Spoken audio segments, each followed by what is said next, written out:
Good morning. Welcome back to the Red Mic. Happy Monday. I'm glad you're here. How about that Super Bowl? What'd you think? I enjoyed it. On this post Super Bowl Monday, congratulations to the Seattle Seahawks. Couple thoughts. One, I just don't understand why they didn't make the kicker the MVP. Not that the running back didn't have a great game. Yeah, he did. But the kicker put up more than half of their points. And you take those two touchdowns away, and they still win because of the kicker. Anyway, I digress. My favorite ad in the Super Bowl was the Budweiser ad with the, couldn't tell because of the way it was shot if it was an actual Clydesdale or not, but so let's assume it was a Clydesdale protecting first the baby bird, and you don't know what kind of bird it is. And then, of course, it's an eagle. And then you see the Clydesdale running with wings behind it. And visually, it was great. And, America. Oh, one other thing I do want to say. If you're a Texas A&M fan, I know it's got to burn you up a little bit that basically the Seahawks have stopped using 12th man, even though they've licensed you to use it, and they're using the words, which gets around your trademark. I mean, you can't say a darn thing about it. Enough about that. I'm going to start with something that probably should not be controversial, but apparently is, because here it is. Bill Belichick not being a unanimous first ballot Hall of Famer is a joke. This is not a hot take. This is not a debate. It is a joke. And honestly, I think if you understand why that's even being discussed, you see the bigger problem with the Pro Football Hall of Fame, because it's not the Pro Football Hall of Fame. It's the Pro Football Hall of narrative. It's the Pro Football Hall of who do we like and who do we not like, because it's not just about Belichick. It's about who the Hall rewards and who it quietly punishes. Belichick didn't just win Super Bowls, he broke the league's parity model for 2 decades. The salary cap was supposed to prevent a whole bunch of runs like the Cowboys and the Steelers had, but Belichick blew it up.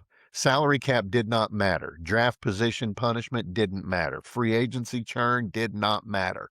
He built multiple dynasties inside the same dynasty. Say what you want. The man was fantastic. But you remove his personality, the press conferences, the hoodie, and just look at outcomes. There's never been a more dominant football mind, a dominant football leader. So if he's not first ballot, then the Hall is not about greatness. It's about likability, narrative, and vibe management. And the fact that they don't like that he's got a, 30-something-year-old girlfriend, who I think she's probably a gold digger. Probably, but you know what? It's his gold. Let him deal with it. So once you accept the fact that it's not about quality wins or the impact on the game, the Dallas Cowboys have an issue, and it snaps clearly into focus because the Cowboys have been paying that punishment for decades. So let's talk about them. America's team, 5 Super Bowls, multiple dynasties, position defining players across eras. And yet, look at who is not in the Hall of Fame. Darren Woodson, 3 rings, 4 first team All Pros, defensive captain of a dynasty. But John Lynch is in. Not saying John Lynch is not good, but he wasn't Darren Woodson. Darren Woodson redefined the safety position. John Lynch was a good player, yes. Better resume, no. But he fits the story that the voters like. Woodson was penalized, let's face it, because he had the star on his helmet. Ed Too Tall Jones. He was a literal prototype for defensive players. He changed how the defensive end position was built and scouted. He's not in. The late, great Harvey Martin, Super Bowl 12 co-MVP, dominant at his peak, not in. Rest your soul, Harvey. Met Harvey once at a local golf fundraising in Wichita Falls out at Shepherd Air Force Base, and just a fantastic guy. I knew he was going to be there, so I had my Cowboys baseball cap, and he signed it. Several years later, after he passed, I was at a grand opening of all things, a Best Buy, and Tony Dorsett was there. And I got Tony's autograph on it too. And he was like, "Are you sure you want me to sign this? Because it's got Harvey's name on it." He said, "When did you meet Harvey?" And I told him. He got misty-eyed. And that that touched me. Anyway, all right. Harvey Martin, not in. Jason Witten, one of the most productive tight ends in NFL history. Iron Man durability. He would run without a helmet when it got knocked off of him. Blocking, receiving, leadership. He's not in. The offensive line for the Dallas Cowboys, the Great Wall of Dallas in the 90s. They were the most dominant line in football. They protected multiple Super Bowl runs. And I still say if Jerry Jones hadn't shown his ass and fired Jimmy the way he did, the Cowboys would have had 4 in a row. Enough about that. But 3 rings for multiple players. And the Hall says, yeah, we'll take one. One. Yeah. Nate Newton, 3 rings. Mark Tooney, 3 rings. Eric Williams, 3 rings. They're not in, but elsewhere, Terrell Davis, 7,600 career rushing yards. Very short peak. Great moment. He's in the Hall. Or John Stallworth, second receiver on his own team.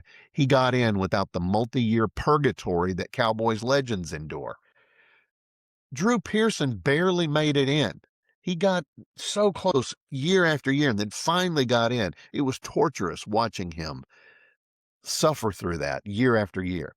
None of these guys are bad players, but the standards change depending on the star on the helmet. The Hall of Fame says it judges individual merit, but what it actually judges is narrative comfort, media relationships, and whether your greatness feels too dominant. And there is an anti-Cowboys bias in the league voting. The media, they either love or hate the Cowboys, and most of them hate them. Belichick broke the league. The Cowboys broke the league and the culture.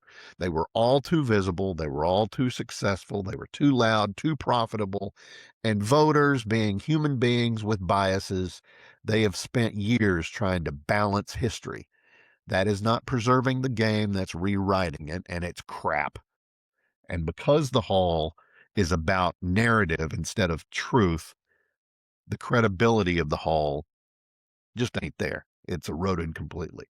Greatness doesn't need a waiting period. Dominance doesn't need humility training, and excellence doesn't need to apologize for existing. Reminds me of my degree being the wrong shade of maroon or not being burnt orange, but again, I digress.